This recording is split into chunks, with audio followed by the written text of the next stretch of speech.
പ്രകൃതിയെ മറക്കാതെ പമ്പാനദിയിൽ വലിച്ചെറിഞ്ഞ തുണികളിൽ കൊക്ക് കുരുങ്ങി മരണത്തോട് മല്ലിട്ട കൊറ്റിയെ വെള്ളത്തിലിറങ്ങി രക്ഷിക്കുന്ന Mathrubhumi senior chief photographer K Abubakar.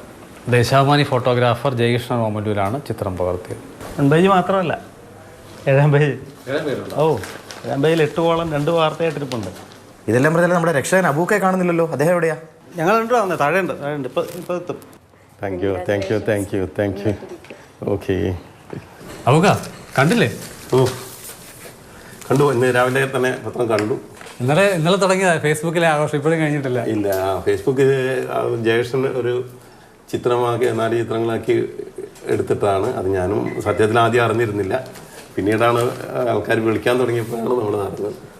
ബുധനാഴ്ച നിങ്ങൾ പോയതല്ലേ? ബുധനാഴ്ച ഈ ഹൈക്കോടതി ശബരിമല ബെഞ്ചിൻ്റെ ഒരു വിസിറ്റ് ഉണ്ടായിരുന്നു ശബരിമലയിൽ, അവിടുത്തെ വികസന കാര്യങ്ങളുമായിട്ട് ബന്ധപ്പെട്ട്. പമ്പയുടെ ഈ വറ്റി വരേണ്ട അവസ്ഥ ചിത്രീകരിച്ച് മുന്നോട്ട് പോയിക്കൊണ്ടിരിക്കുമ്പോഴാണ് നമ്മുടെ നടപ്പാലത്തിൻ്റെ താഴെ വെള്ളപ്പൊക്ക സമയത്തൊക്കെ ഉണ്ടായ വലിയ കുഴിയിൽ ഈ ശബരിമല സ്വാമിമാർ ഉപേക്ഷിക്കുന്ന കുറേ മാലിന്യങ്ങൾ, തുണികളും മറ്റ് മാലിന്യങ്ങളും. അപ്പോൾ ആ മാലിന്യം അവിടെ തന്നെ കെട്ടി കിടക്കുകയായിരുന്നു. ഇത് സാധാരണ കുറേ വെള്ളം വറ്റിപ്പോയത് വലിച്ചെടുത്ത് പോവുമായിരുന്നു, പക്ഷേ ഇത് അവിടെ തന്നെ കെട്ടിക്കിടക്കുക.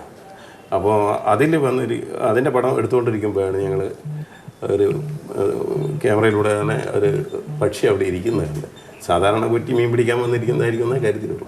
പക്ഷെ ഒത്തിരി നേരമായിട്ട് അത് പറക്കാതായപ്പോൾ ഒന്നുകൂടി ശ്രദ്ധിച്ചു. അപ്പോഴാണ് കണ്ടത് അതിൻ്റെ കാലും കൊക്കും കുരിയും കിടക്കും. അപ്പോൾ ഞങ്ങൾ കുറച്ച് വെള്ളം അളിച്ചു നോക്കി ആദ്യം. അപ്പോൾ അതിന് പറക്കാൻ പറ്റുന്നില്ല. അപ്പോൾ ഞാൻ ജ്യേഷ്ഠനോട് പറഞ്ഞു, ആരെങ്കിലും നമുക്ക് ഇതിനെ ഒഴിവാക്കി കൊടുക്കാം.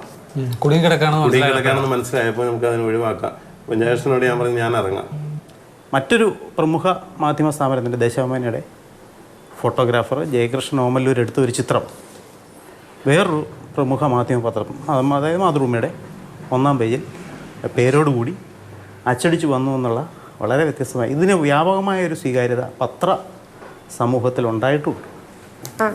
അബൂക്കയുടെ ചിത്രം എന്താ കെവിൻ കാർട്ടറുടെ ചിത്രത്തിനോടൊപ്പം വരുന്നുണ്ട്, ഫേസ്ബുക്കിലൊക്കെ വൈറലാകുന്നുണ്ട്. അബൂക്കയ്ക്ക് സ്ഥലത്തിൽ ഇത് ഇരട്ടി മധുരമാണ്. കാരണം മകൾക്ക് ഫുൾ A+ കിട്ടിയ ദിവസം പിന്നിട്ടാണ് ഈ വലിയ സന്തോഷം വരുന്നത്. അപ്പോൾ എന്തായാലും ഇന്നത്തെ ചെലവ് അബൂക്കയുടെ വക സെറ്റ്. Okay, thank you.